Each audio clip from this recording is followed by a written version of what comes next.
en dat dit nie net in ons hart sal gaan lê, maar deur die krag van God se Gees lewend sal raak, en ons lewe ook so aan die voete en die hand van die Here. Dit gesê, het is 'n voorreg om u te ontvang, vanoggend ook ons generasie goud, net na die erediens, die van u wat ons saam kuier, generasie goud is ons silwer jare, ons silwer jeug, en ons kom net so simbolies dalk ook hier agter die skerms by mekaar. So, dis net 'n vraag. Alles wat ons doen is neersigtig, maar soms agter die skerms. gaan daar dinge aan. So, ons kom net hier agter by mekaar, ons sal stoele by mekaar kry daar, jy kom sit daar's 'n eetdingetjie daar, en jy kan vir jy koffie en tee net gaan haal, en ook daar kom inskakel. Die rede vir die saamkuier is, ons wil so 'n bietjie begin beplan oor die toekoms, en dit wat die Here ook in ons hart lê, en dit wat moet gebeur, binne ook binne in die gemeente. So daar's 'n hele klompie projekte wat ons oor wil praat, Bybelstudie wat ons oor praat, so kom kuier gou na die tyd saam, as jy sien ons begin by mekaar kom daar, dan kan jy koffie en tee bring, en saam kom kuier. Dan so aan my linkerkant en die regterkant, die kindertjies is reeds daar, die wat hier is, daar is ons Sionslig Kinderkerk, dit is 'n voorreg om ook op daardie, of op hierdie manier ook te kan bedien, en ons sê dankie vir Marlies en die span wat soveel moeite doen, elke keer, om vir hulle ook binne die woord en die gees van God te begelei. Dis 'n baie spesiale program, waar ons met hulle leer met die woord in die hand, om weer bekend te raak met die verhale van die Bybel, bekend te raak met God se woord, bekend te raak om die woord van die Here ook te lees. En dit is die doel, dis die begin van die disipelskapprogram wat ons aanbied ook, eersdaags wanneer ons gereed is binne die gemeente. So disipelskap by ons begin al van kleintyd af, wat hulle hierdie disipelskapproses deurloop en later dan nou ook voltooi. En van praat van voltooiing, volgende naweek, die 24ste Augustus, kuier ons saam met die eerste van ons jong mense wat hulle geloof kom bely, in terme ook van wat hulle glo, en sien ons daarna uit om vanoggend saam met hulle ook te kan vier, en saam met hulle gesinne. Dan die 7de September het ons 'n kinderdoopgeleentheid, waar ons kindertjies gaan doop. As daar iemand is wat weet van kindertjies wat gedoop word, of ouers dat hulle kinders wil bring om gedoop te word, kan jy hulle net in kennis stel, dat hulle met my kontak maak, en dan kan ons daardie geleentheid dan reël. Dan die naweek daarna, die 14de September, het ons 'n volwasse doopgeleentheid. Die volwasse doopgeleentheid gaan daaroor dat daar 'n bepaalde behoefte is binne die gemeente, en ook daar buite van individue wat hulle volwasse wil doop. So as u voel, die Here begelei u deur die krag van sy Gees om gedoop te word, kan u met my kontak maak vir hierdie geleentheid van die 14de September. Dit gaan hier plaasvind. Dis 'n spesifieke doop waar ons dan die persone wat daardie behoefte het te onderdompel, soos wat hulle dit graag ook wil doen. En dit is hoe die Here dit in my hart gelê het. Vir van u is dit niet, en dalk anders, en u is onder geen druk om ook dieselfde te moet of wil doen. Dis alleenlik, soos wat u in die hart voel, om dit te doen. En hierdie mense voel geroepe deur die krag van God se Gees om dit te doen. Soos wat die Here dit van hulle vra. Ons sien dit ook as twee geleenthede, wel dit dieselfde doop is vir ons, sien ons dit as twee geleenthede. So as u die behoefte het daartoe, dan kan u net met my kontak maak. As u wil meer verstaan, dieper verstaan, dan kan u ook met my net kom praat om duidelikheid ook rondom dit te kry. In my verstaan is daar een doop. Die doop in die naam van die Vader en die Seun en die Heilige Gees. Dis die enigste doop. En as jy voel, jy wil dit weer doen, is jy welkom om dit weer te doen. Dit vat niks weg van die kinders nie, en dit vat niks weg van die volwassenen. Die woord van die Here sê, in Handelinge 2, daar van vers 35ste kant af, waar Petrus kom en hy sê, wat die Here vir ons gegee het, die doop en die nagmaal is vir julle en julle kinders. Vir almal wat naby is, en ook almal wat ver is. En ek vra dat ons dit ook so sal respekteer. As die woord van die Here ons oproep om dit te doen, dan doen ons dit, soos wat God van ons vra. Dan wil ek ook net so vir u vra, as u nog nie 'n lidmaatskapvorm ingevul het nie,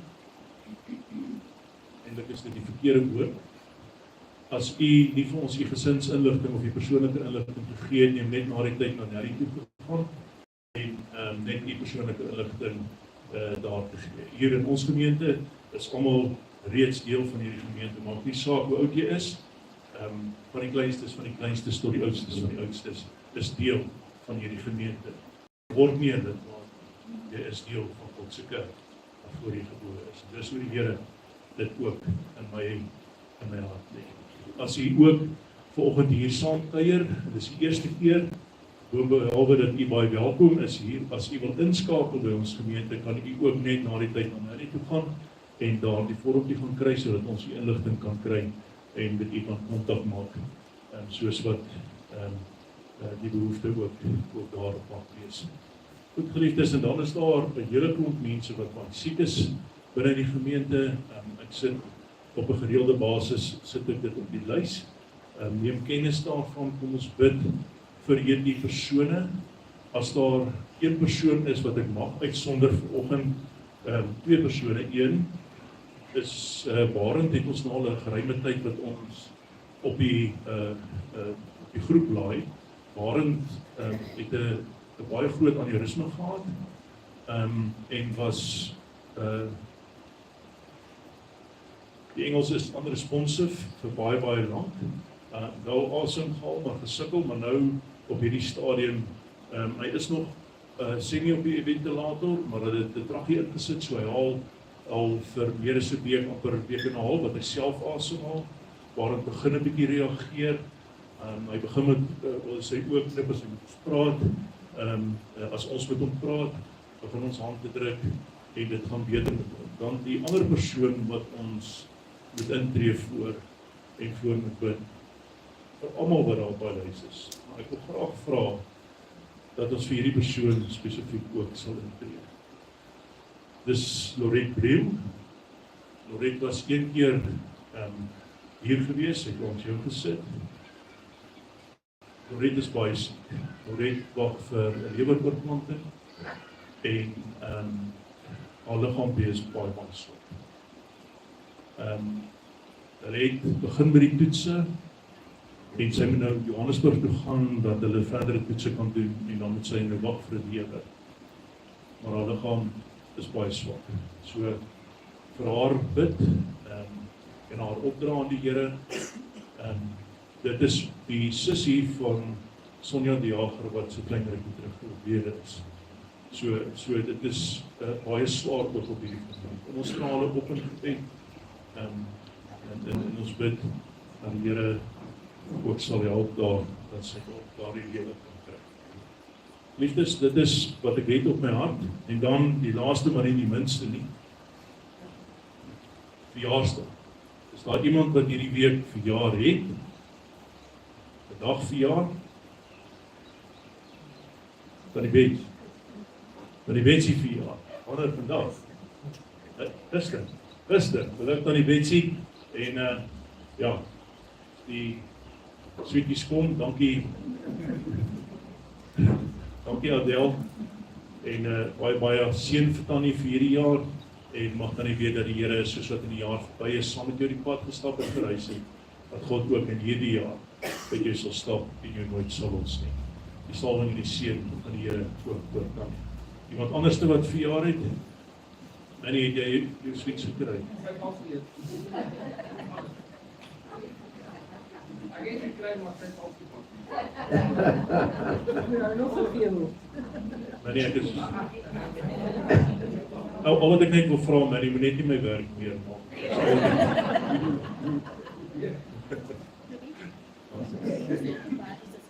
Alana sê sy kan kombersies uitgehaal vir die wat voel hulle het kombersies nodig. Is daar van julle wat kombersies nog soek?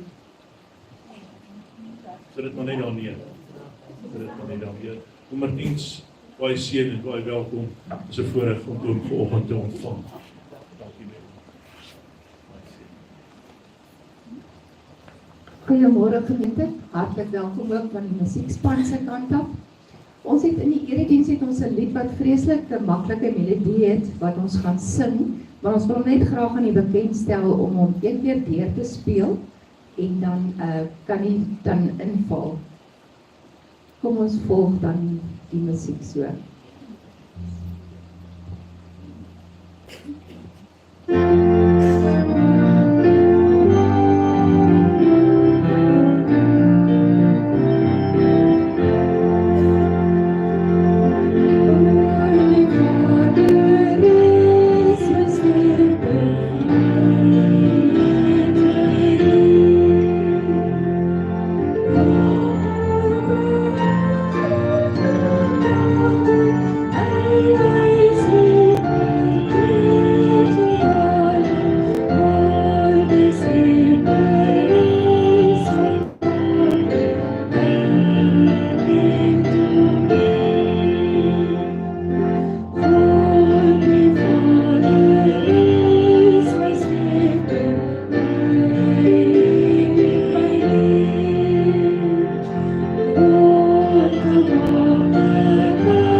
Hemelvader, ons aanbid U. Koning Jesus, ons bring lof aan U.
Wat 'n voorreg om die Here vanoggend hier te ontmoet.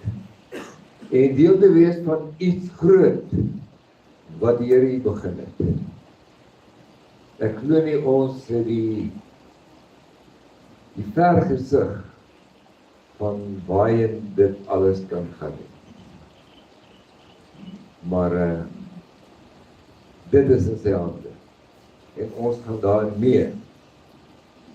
Uit Psalm 105. Loof die Here, roep hom aan. Maak aan die nasies bekend wat hy gedoen het. Sing liedere, sing tot sy eer, vertel van al sy magtige dade. Roem sy heilige naam. Laat die wat die teenwoordigheid van die Here soek, bly wees. Soek hulp en beskerming by die Here. Soek gedurig sy teenwoordigheid. En as jy dit doen vanoggend, so tot hom nader, dan nader hy ook tot jou, en kom hy jou tegemoet met sy genade, sy vrede, en sy liefde. Jou te ontmoet net daar waar jy is, in jou hart, met jou omstandighede. En van hier af wil jy neem verder in hierdie rest van hierdie ontmoeting met hom.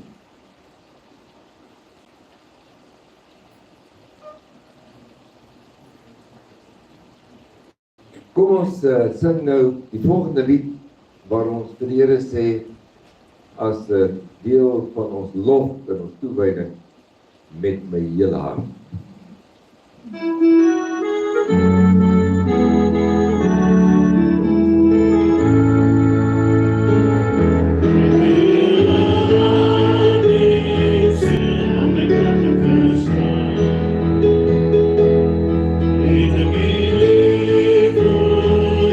It's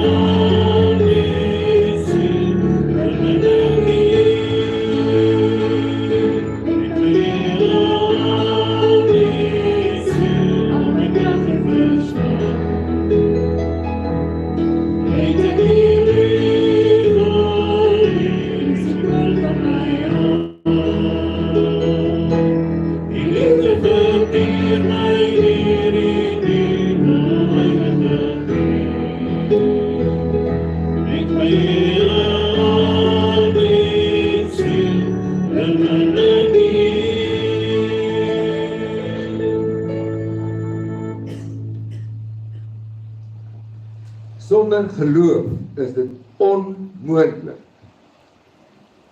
En dan kan jy alles wat jy aan dink byvoeg. Geloof wat die besluit is. God is betroubaar. Ek verstaan nie alles nie.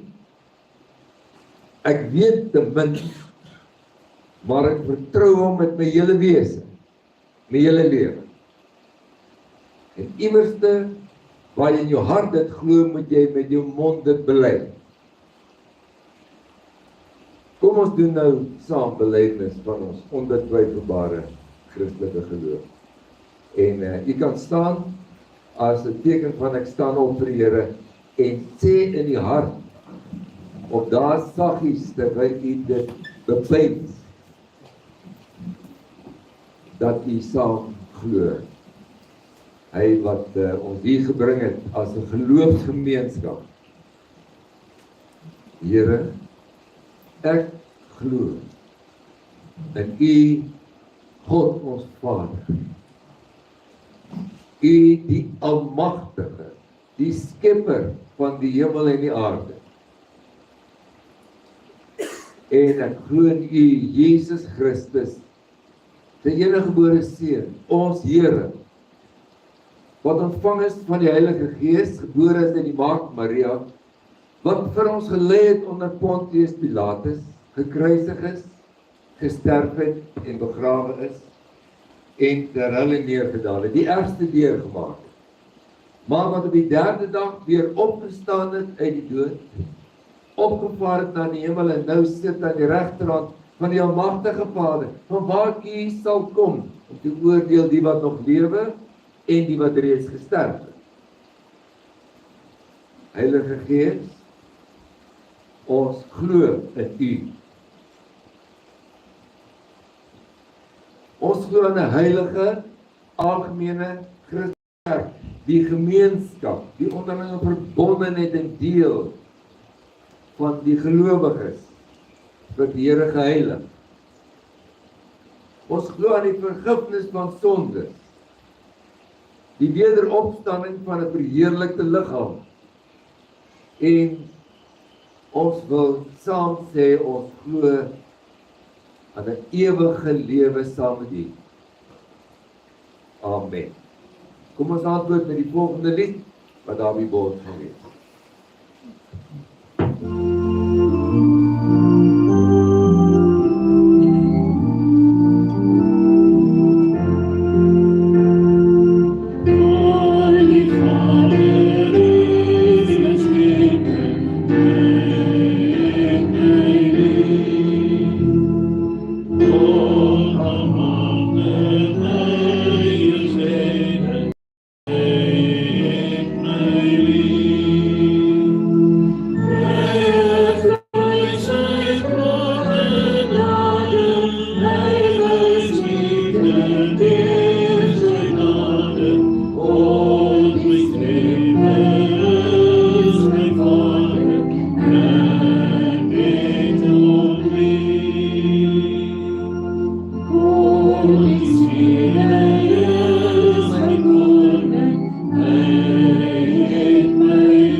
Nou vandag lê dit in die hart van die Here om met jou met my persoonlike kontak te hê. Wat gebeur onder andere deur gebed. As ons dan stil staan by sy wil, dan moet ons hoor ook wat hy hieroor sê in Matteus 6. As jy bid, gaan na jou kamer toe, maak die deur toe en bid tot jou Vader, wat jy nie kan sien nie. Jou Vader wat sien wat verborge is, sal jou beloon. Wanneer jy bid, moet jy nie soos die heidene 'n stortvloed van woorde gebruik nie. Hulle verbeel hulle gebede sal verhoor word omdat hulle baie woorde gebruik. Moet dan nie soos hulle maak nie, want julle Vader weet wat julle nodig het, nog voordat julle dit van hom vra. So moet julle dan bid. Ons Vader wat in die hemel is, laat u naam geheilig word. Laat u koninkryk kom. Laat u wil op die aarde geskied net soos in die hemel. Gee ons vandag ons daaglikse brood. Vergeef ons oortredinge, soos ons ook die vergewe wat teen ons oortree. En laat ons nie in die versoeking kom nie, maar verlos ons van die bose. As julle ander mense hulle oortredinge vergewe, sal julle hemelse Vader ook julle vergewe. Maar as julle ander mense nie vergewe nie, sal julle Vader julle ook nie julle oortredinge vergewe nie. As julle vas, moet julle nie soos die skynheiliges met lang gesigte rondloop nie. Hulle mismaak hulle gesigte sodat die mense kan sien dat hulle vas. Dit verseker ek julle, hulle het hulle beloning klaar weg. Ja, as jy vas, versorg jou hare, was jou gesig sodat niemand kan sien dat jy vas nie, behalwe jou Vader wat jy nie kan sien nie. Jou Vader wat sien wat verborge is, die staan dit die tweede keer, sal jou beloon. Daar sal 'n buitengewone effek wees op vas en bid. Staan hier onderstreep 2 keer. Kom ons antwoord op hierdie wat ons weet wat die wil van die Here is met die volgende lied. Laat Heer u vrede.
gaan 'n paar oomblikke gee vir stil gebed met die aanmoediging met Hebreërs wat sê laat ons dan met vrymoedigheid gaan na die genade troon om daar barmhartigheid en genade ontvang om die regte hulp op die regte tyd te kry. Kan jy dink die deur is oop tot voor die troon by die Almagtige en jy word genooi, kom met wat in jou hart is. Paar oomblikke van stil gebed, dan gaan ek verder voort.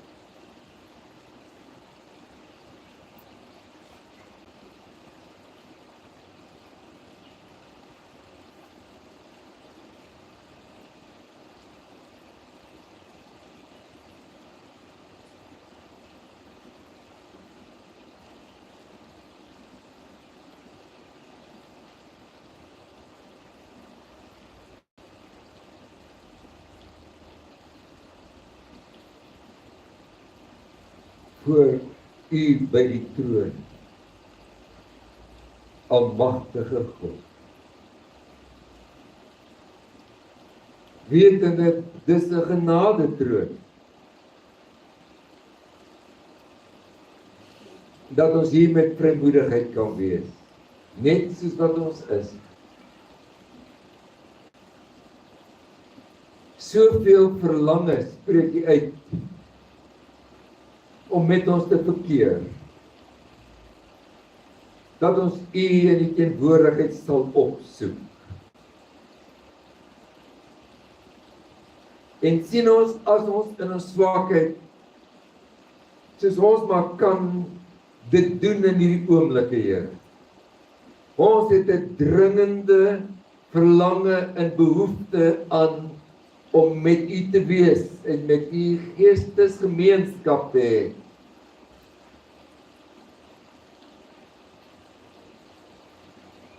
En dat jy ons sal aanraak, met ons sal praat, en elkeen net sal raak waar dit saak maak. Ek hoor die name van die wat worstel om te oorleef. En ons weet as ons in die oomblikke hulle voor u bring, is u daar op 'n wonderbaarlike manier. Niks kan ons skei van u liefde nie. In al hierdie dinge meer as oorwinnaar.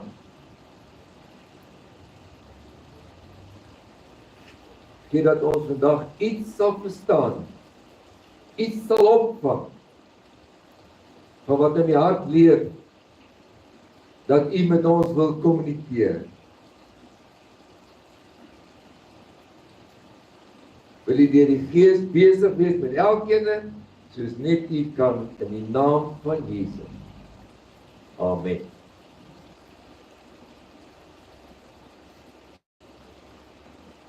Ek gaan enkele gedeeltes lees uit die woord van die Here. En omdat die prediking 'n tema is, gaan ek net 2 gedeeltes lees, maar ons gaan by ander gedeeltes ook uitkom om 'n goeie rede. Ek lees eers Handelinge, hoofstuk 1 vanaf vers 14. En daarna Efesiërs 6.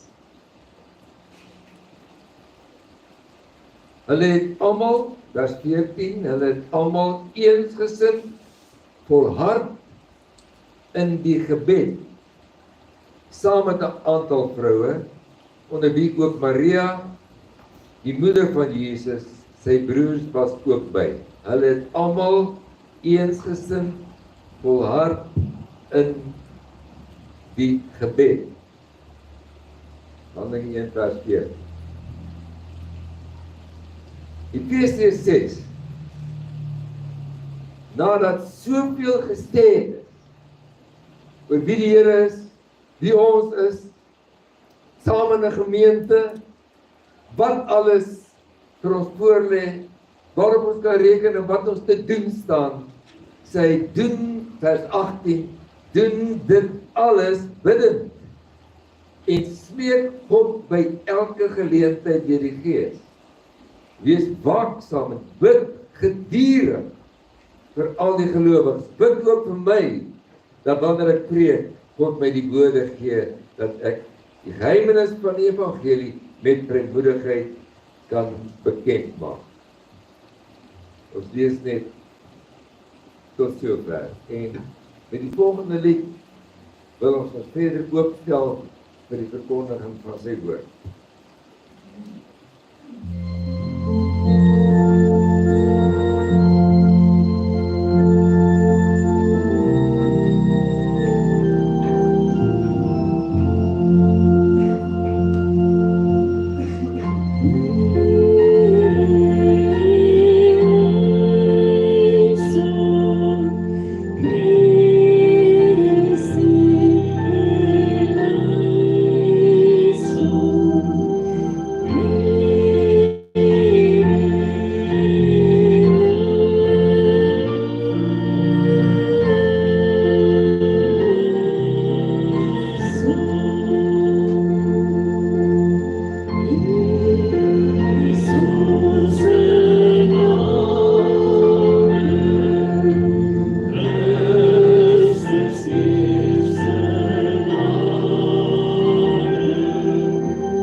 Dit is so aangrypend as 'n mens deur al die gedeeltes in die Bybel wat gaan oor gebed net agterkom dat die Almagtige verlange het na kontak en kommunikasie met jou. Hoe dat bid wesenlik is, onontbeerlik vir gelowige wees, vir Christen wees. Hoe dat gebed onontbeerlik is vir gemeente wees. Om die breë konteks net weer te stel, ek het by vorige geleentheid gesê, daar's sekere dinge wat onontbeerlik is vir gemeente wees. Geloof, hoop, liefde, eenheid, gebed. Dit is maar die eerste wat ek by stil staan. Die vorige keer het ek by eenheid gekom. Vandag oor gebed. Onontbeerlik. Hoe praat 'n mens daaroor? Ek het al hoe meer oorweldig gevoel soos wat ek die een teksgedeelte na die ander gelees het. En net by enkeles in die Bybel gekom het. En agterna het gesê, wow. Maar hoe dra ek dit oor? En mag die Here daarin lei dat dit wat moet deurkom, sal deurkom. Want jy weet, baie mense se gebedslewe is skietgebede nou en dan. Of selfs skietgebede elke dag. En daar is niks verkeerd met 'n skietgebed nie. Ons lees dat ook in Nehemia, hoofstuk 2 vers 4, toe hy voor die koning te staan kom om nou die ding te bring wat op sy hart is, toe hy 'n skietgebed opgestuur. Maar dit is vooraf gegaan deur dae wat hy geheilig gebid het en gevas het. Dis waar die skietgebed inpas. Jy kan nie in 'n verhouding net hier en daar 'n paar woorde sê en wegstap. Daar is gebed, kommunikasie, kontak en kommunikasie met die Here. Ek kan vandag nou net ietsie deurgee van wat die Bybel sê van ons kommunikasie met hom, wat die plek dit moet inneem. Dan moet ook nog aandag gegee word aan sy kommunikasie met ons. Want gebed is kommunikasie. Jy kan nie by iemand uitkom en sê, goeiemôre, gee vir my asseblief wat ek vandag nodig het en omdraai en loop nie. En dis die meeste wat ons doen. En dis waarom ons moeilik verder kom as 'n vlak verhouding met die Here, waarin ons dors nie geles kry.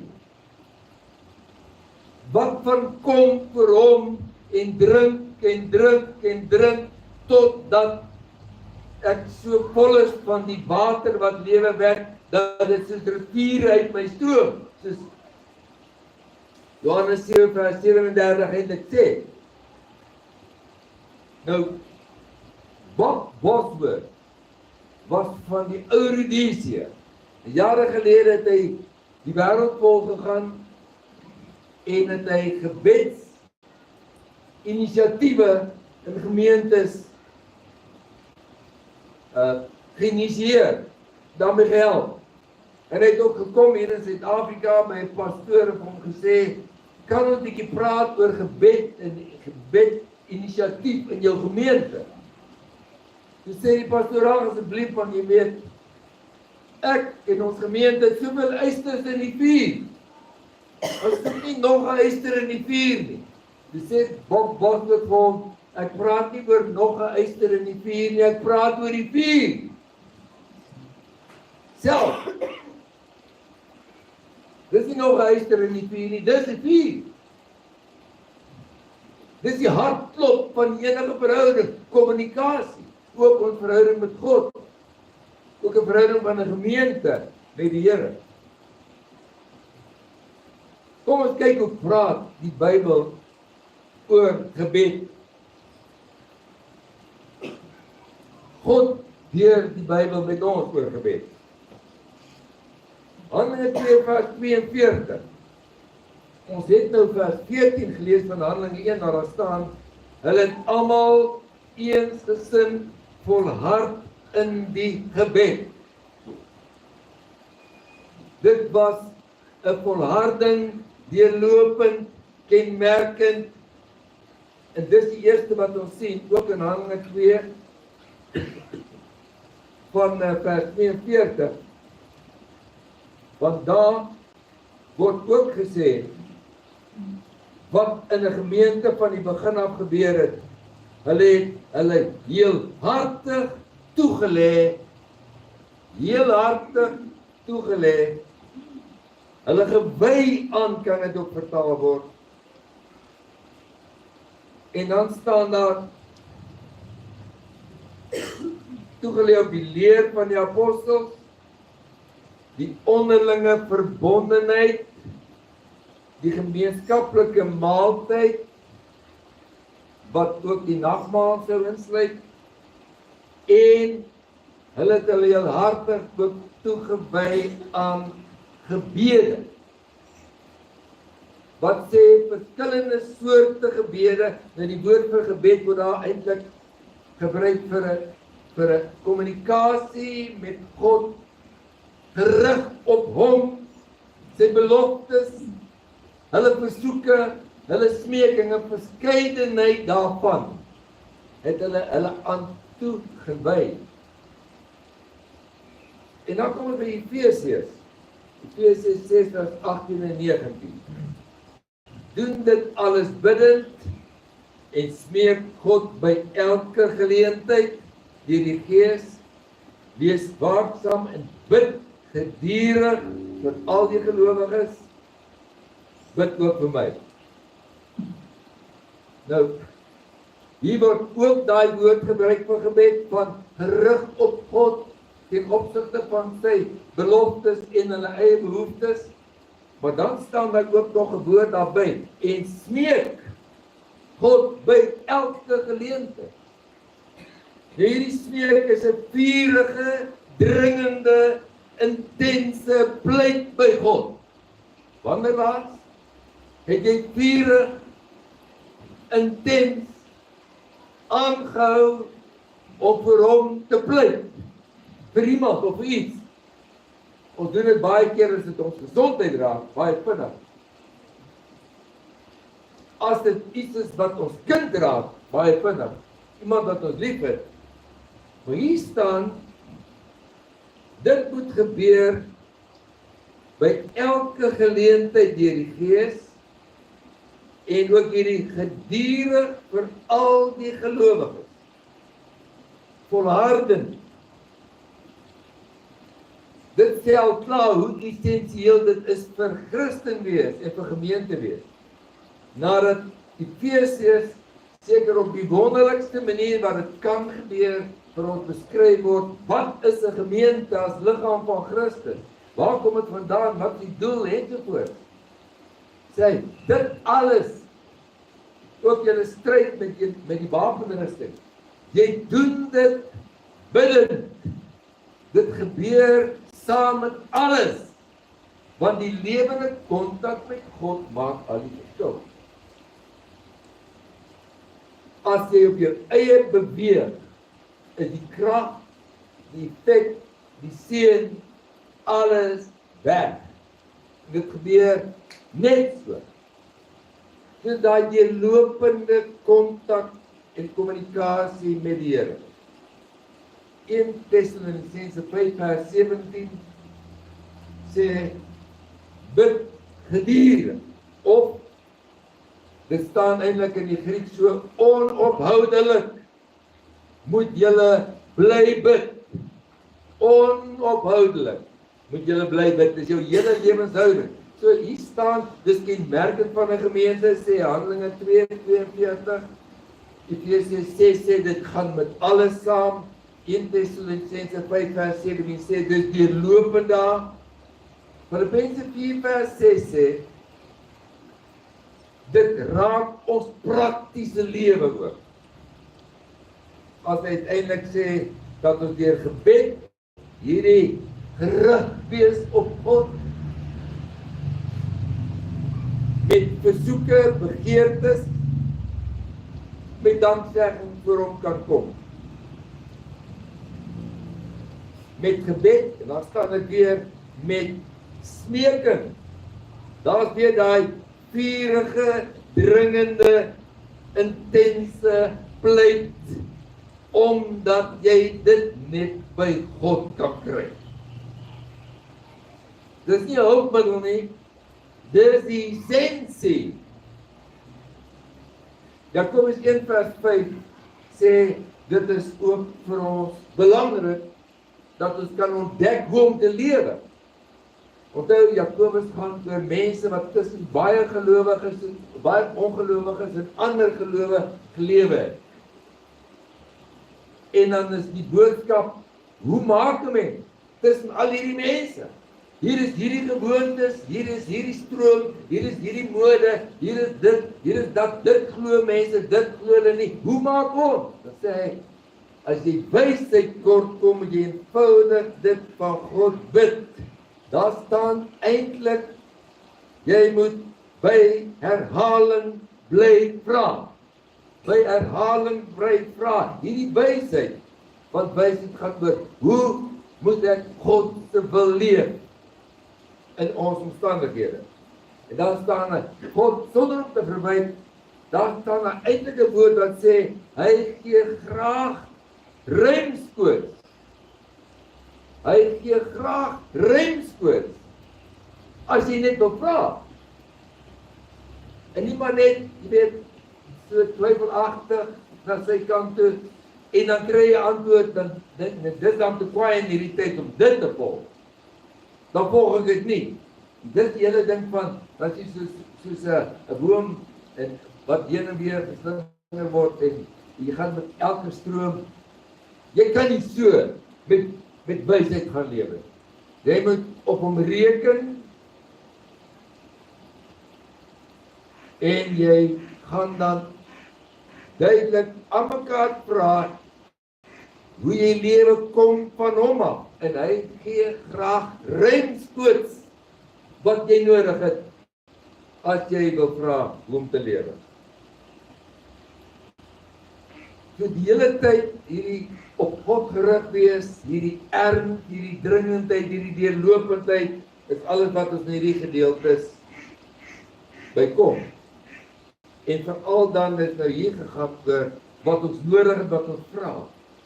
Wat kan ek net vinnig ook noem? Dis nie al waaroor gebed gaan nie. Dit moet ook kom by lof. Hebreërs 13 vers 15 sê, laat ons dan deur hom voortdurend 'n offer van lof aan God bring. Dis die vrug van lippe wat sy naam bely.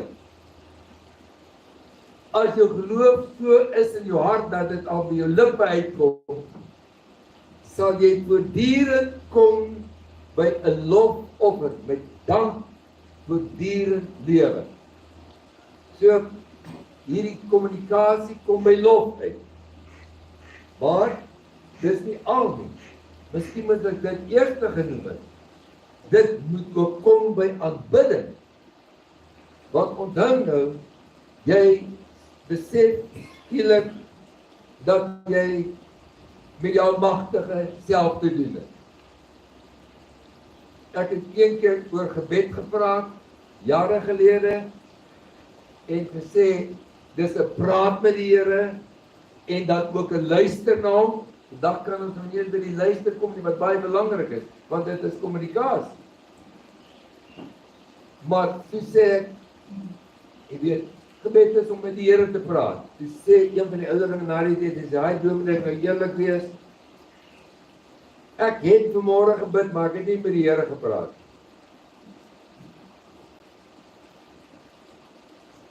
Maar as jy besef met wie jy praat, met wie jy te doen het, dan is aanbidding voor hom. Ek bedoel, hierdie aanbid woord in die Grieks, in die Bybel, beteken om neer te buig, om voor iemand neer te val en sy voet of sy hand uit respek en eerbied te soen. Daai tyd was dit simbolies daarvan. Vandag het dit dalk ander simbole, hoe ons respek en wat ook al, maar daai buig en daai absolute erkenning is deel van wat aanbidding is. Dan gaan dit net oor hom en jou verwondering en jy oorweldig is oor sy persoon voor hy kom by wat hy gedoen het. Daarom, Matteus 28 vers 17 en oralste waar Jesus na sy opstanding die vroue en die disippels ontmoet het, wat die heel eerste ding staan daar en hulle het hom aanbid. Dan het Petrus gegaan. Ons het baie keer baie min aanbidding, omdat ons nie besef ons kommunikeer met die Almagtige. Ons het 'n vreeslike mooi gewoonte, maar ek weet ook nie altyd of dit so goed is. 99% van alle gebede oor die radio, oral, hoor jy Here baie dankie en dan praat jy verder. Dit het eintlik woorde geword wat ons gebruik om tyd te kry om te dink wat gaan ons verder bid. So dis so goed, jy kom by jou geliefde pa of vrou of wie ook al en jy sê baie dankie vir wat jy laas vir my gegee het en wat jy my gestuur het, ek wil graag nog hê. Wat van haai jy? Ek is so bly om jou te sien. Ek het verlang na jou. Ek kom nie net haal nie. Dankie sê beteken wat ek gekry het, sê ek voor dankie. Maar as 'n kind aan mekaar net so by sy pa kom, en hy sê net dankie, maar ek wil graag hê my daaglikse brood en vergeef my en help daar en ensovoorts, dan voel die pa naderhand, maar jy kom net na my toe om my te gebruik. Ek het eendag nogal geskrik. My seun en sy meisie sê hulle wil my sien. Nou, wat wil hulle nou weer hê? Of wat het nou gebeur? Jy weet hulle is jonk, jy kan enigiets gebeur. En dit is die oggend daar en hulle sit daar in die sitkamer vir my en wag en ek gaan soontoe. En ek sê, okay, wat is dit wat julle wil hê? Wat? Nee pa, sê hulle, ons wil net sommer bietjie by jou wees.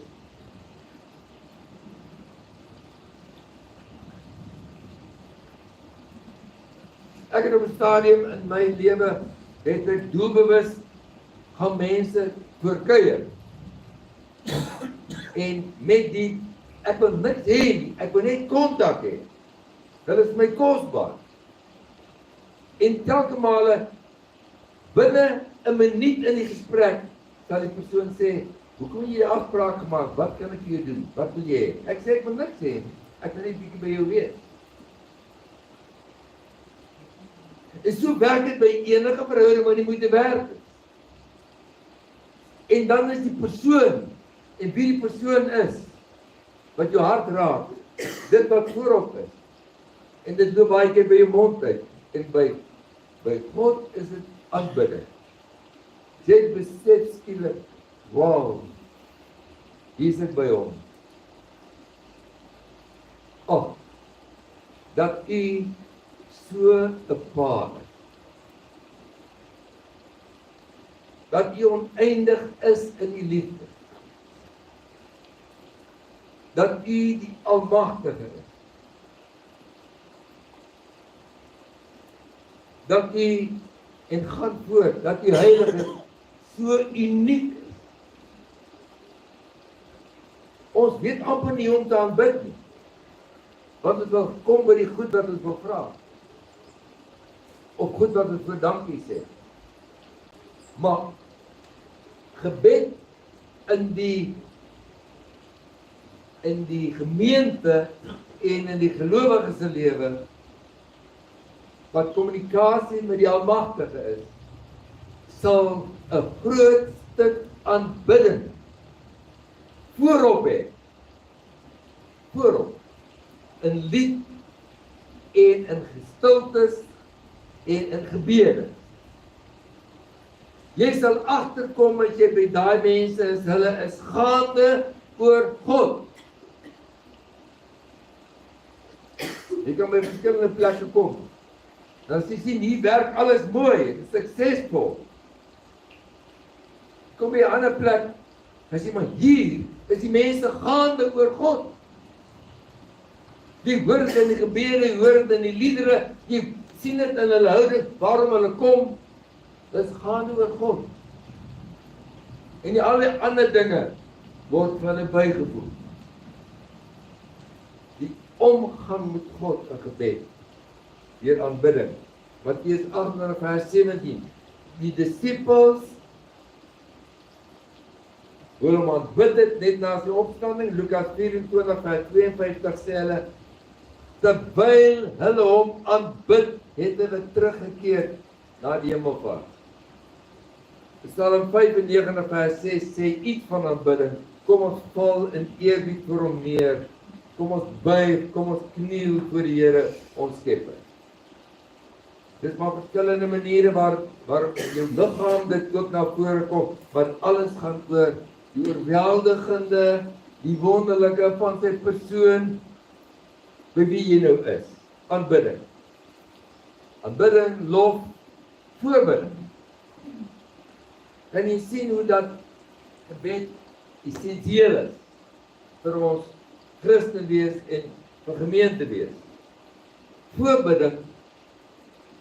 In Kolossense 4 vers 12 word die woord gebruik wat in Engels jou baie herinner aan die woord agony. Daar staan Epafras het gedurig vir julle gestry in gebed. En daar word die woord gebruik wat hulle gebruik het as die gladiators met mekaar geveg het tot die dood toe. Ek stry vir iemand asof my lewe daarvan afhang en omdat sy lewe daarvan afhang. Dis nie sommer maar net 'n noem van 'n naam. Ons moet daarby kan kom dat ons so met erns vir ander kan bid. Dat dit is intens. Dit is doelbewus. Dit vra effort. Iemand het gesê hierdie woord sê intensity, purpose, effort. Effort. Hierdie stry in gebed, soos wat Paulus in Romeine 15:30 sê, stry saam met my deur te bid. Dis gemeente wees, stry saam deur te bid. Maar sien jy, by voorbidding gaan dit oor iemand anders. Daar begin daar die deurslaggewende kom van die hart van Christus, van die onselfsugtigheid, van ware liefde. Ons moet daar kom dat ons baie erg is oor mekaar. En met alles wat ons het, intens, doelgerig, stry asof ons lewe daarvan afhang. Nee, asof daai persoon se lewe daarvan afhang, want dit is waar. Daai persoon se lewe hang af daarvan. Ons het gelees, aan mekaar, waar gepas en gebid word, kom daar besondere beloning. Dit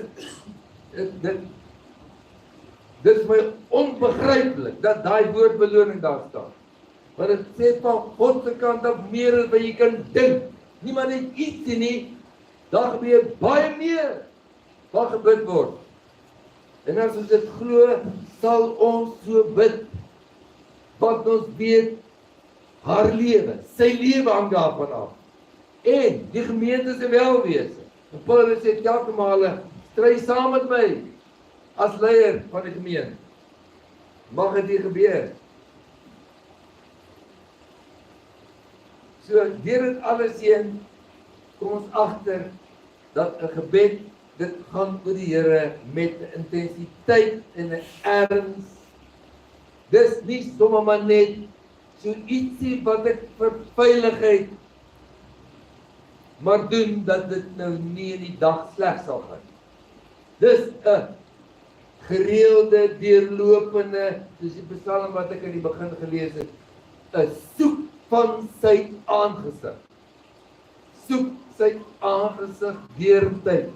Daai persoonlike kommunikasie.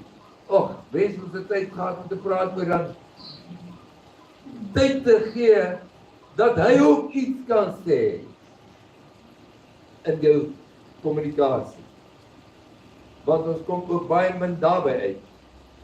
Ons sê ons luisie, en dan is ons op pad. Het jy nie gehoor wat hy sê? Wat het hy vanmôre in jou gebed, in jou kommunikasie met hom vir jou gesê? Dat is 'n bietjie haastig geweest. Of die kans gehad om te luister. En dan mis ons nogal 'n groot deel. Ek gaan nou so na die einde van die kant, van die preek se kant toe. Ek wil net sê die rol van gebed. Die eerste wat ek wil sê is, dis my verstommend. Dis asof die Bybel sê, deur gebed gaan haal jy wat God beloof het. Jy gaan deur gebed dit haal. Ons het dit beloof en los ons dit daar. Jy kyk 'n bietjie na Elia, 1 Konings 18 vers 42. Hy het reën as 'n belofte van God gehad. Hy was absoluut seker daarvan. Maar om dit te gaan haal, na die Baalpriesters verslaan is dit die berg Karmel op. En dan staan daar, hy daar, aarde toe gebuig, met sy kop tussen sy knieë, en hy gaan bid. En dan sê hy, gaan kyk 'n bietjie op die reën kom, vir sy assistent. 2 keer, nie 3 keer, nie 4 keer. Want dit is sommer net so nie, dis die gaan haal van iets baie besonders, en in sy gebed, nadat hy die 7de keer gaan bid, moet jy eintlik besef, hoe hy baie ek gesê het en later gesê het, u, soos jy dit regtig gaan haal het deur gebed, weet jy waarvandaan dit kom. Het jy gewys, jy glo hom, daar moet jy aangehou. 7 keer het hy kop tussen die knieë na die aarde toe gebuig en na die 7de keer toe breek hy deur. En iets hiervan kry jy verrassend oral in die Bybel. Nuwe krag is beloof vir gelowiges. Maar dan staan daar, die wat op die Here wag, of met 'n verwagting daar bly, bidden, hulle kry nuwe krag. Jy gaan haal wat God beloof deur gebed. Daar's baie redes daarvoor, en ek wil nie daarop ingaan nie. En dan die rol, die kragtige uitwerking daarvan vir ons lewens welwese. Jakobus 5 vers 16.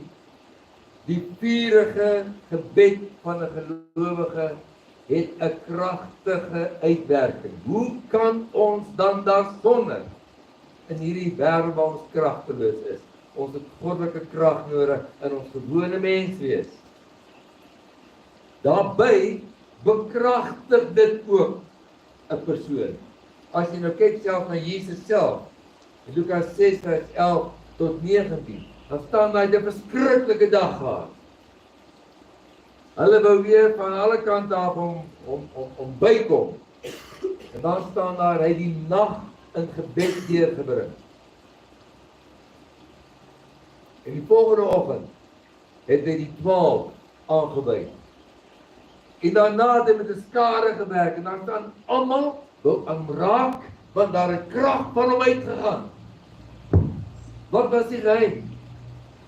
Hy was 'n gebed vir die Vader, waar hy bekragtig is. Ons is so moeg in die hand, dat na ons gebid is ons nog moeër. Ons moet ontdek hoe om bekragtig te word in gebed. Dis nie maar net jy weet ek is so moeg, ek weet daarmee vanaand sal bid. Dan moet jy juist bid. Gebed is 'n geleentheid van bekragtig word. En daarom staan dit in die einde van Efesiërs 6 vers 18. Hier's al die wapens, hier's die rigtingwyser. Dis hoe jy 'n gemeente kan weet. Maar wil jy hê dit moet gebeur met krag van bo? Doen dit alles bidden, smeekend by elke geleentheid. Dis so 'n belangrike rol wat gebed neem. Ook beantwoord het ons gesien in Jakobus 1 vers 5, Here, wat moet ek doen? Wysheid. Wat ons behoeftes betref. Lukas 11 vers 9 tot 13 sê, jy vra en jy gaan op verder en verder. Kom ons lees 'n bietjie daar wat staan in Lukas 11, net weer vir 'n slag. Maar dit gaan oor, ook in die konteks van gebed, staan daar, vra en vir julle sal gegee word. Dan begin, soek en julle sal kry. Klop en vir julle sal oopgemaak word. Dit word al hoe intenser. Jy vra, jy soek, jy klop, want dis hoe God vir sy kind gee. Maar dis ook omdat hy in kontak met ons wil wees. Dis die evangelie, dis die goeie nuus van gebed. Die Here verlang hierdie innige kontak en hy wil nie sonder hierdie innige kontak wil hy dat iets gebeur wat die moeite werd is nie. Ek sluit af.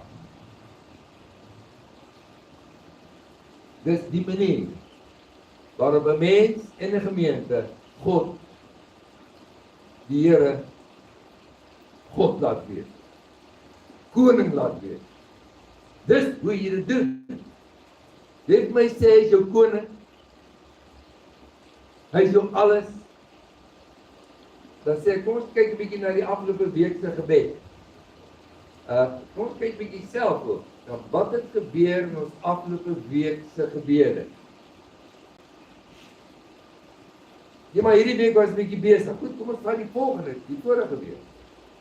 Maar kom ons vat 'n maand. Wat 'n plek het die kommunikasie in die grootste intensiteit en erns met die Here ingeneem. 1 Tessalonisense 5:17 sê, onophoudelik is die eerste woord in hy sin in die Grieks. Hou aan bid.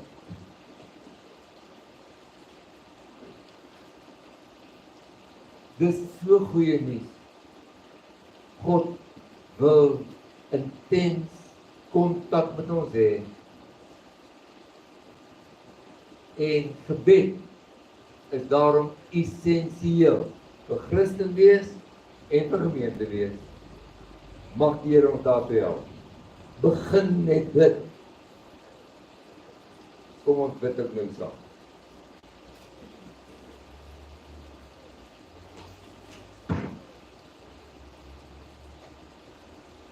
U is aanbiddingswaardig, almagtige, genadige God. U liefde is vir ons te groot om te besef, maar ons wil in die geloof al meer daarvan ken en al meer daarop reken. Dat u so oor ons is en kontak verlang, is vir ons nie logies nie. Dit oortref alles en ons weet dis die genade wat uit die hart vloei en die verlange na u kind op 'n gereelde basis deurlopend. Here, sonder u kan ons niks doen nie. Help ons om saam met u bidden alles te doen sodat u verheerlik kan word, ons lewens kan verander, ons die wêreld kan bereik en die koninkryk kan kom tot die eer van die naam. Amen.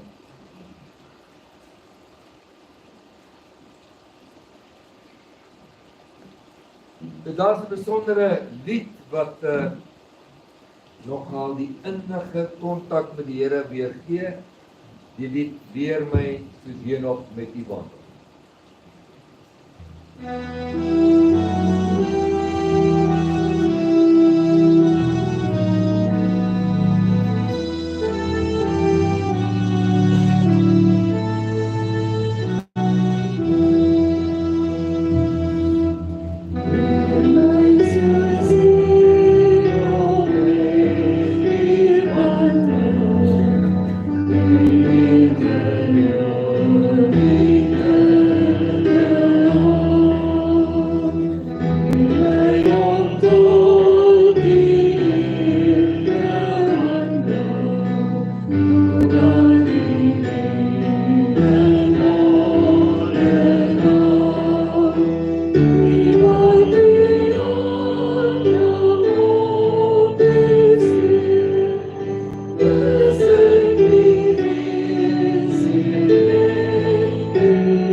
Van liefde, ook die Here liefde. Jy wil graag. Wat is daar hoe jy voel?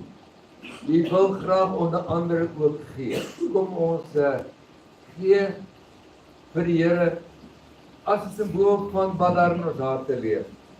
'n dankoffer. Vanoggend se dankoffer sal gaan ook vir ons welwillendheidswerk, die liefdeswerk wat ons daar buite doen. Ons het 'n hele klompie organisasies wat ons by betrokke is, wat ons kospakkies gee. Ons koskombuis wat ons ook het vir die oggende by Vissershoek Laerskool, waar ons vir die kindertjies wat behoeftig is ook pap gee om te eet. So as daar, dit is waarvoor vanoggend se lofoffer dan ook gaan.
Gemeente, daar's 'n binnekamer waar die Vader vir jou wag.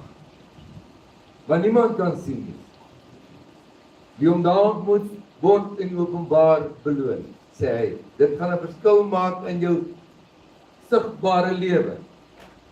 Kom kyk 'n bietjie hoe dit gebeur.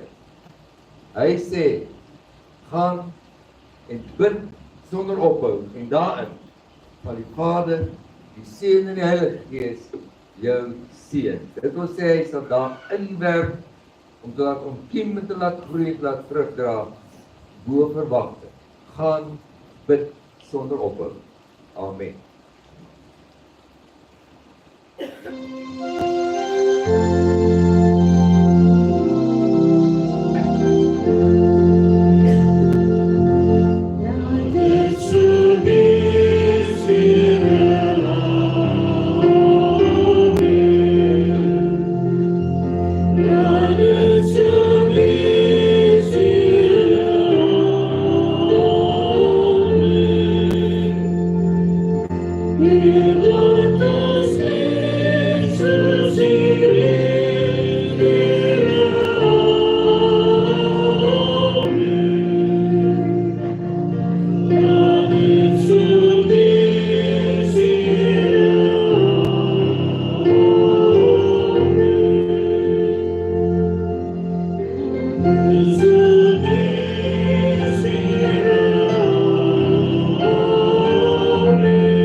Ek wil net herinner daaraan, jy moet tog nie 'n spelfout maak nie. Dit is nie die in hulle oue seisoen nie, maar die goue seisoen, né? Dit is spelfout andersins. Dit is ook nie die silwer jeug nie. Dit is jeug, silwer jeug, né? So almal bo 50 is welkom vir die agter by mekaar te kom. Ons sien uit hy die sondes wat op pad is. Dankie. Dankie geliefdes, kom ons staan, ons sing die uitstaplied, en dankie dat jy hier was.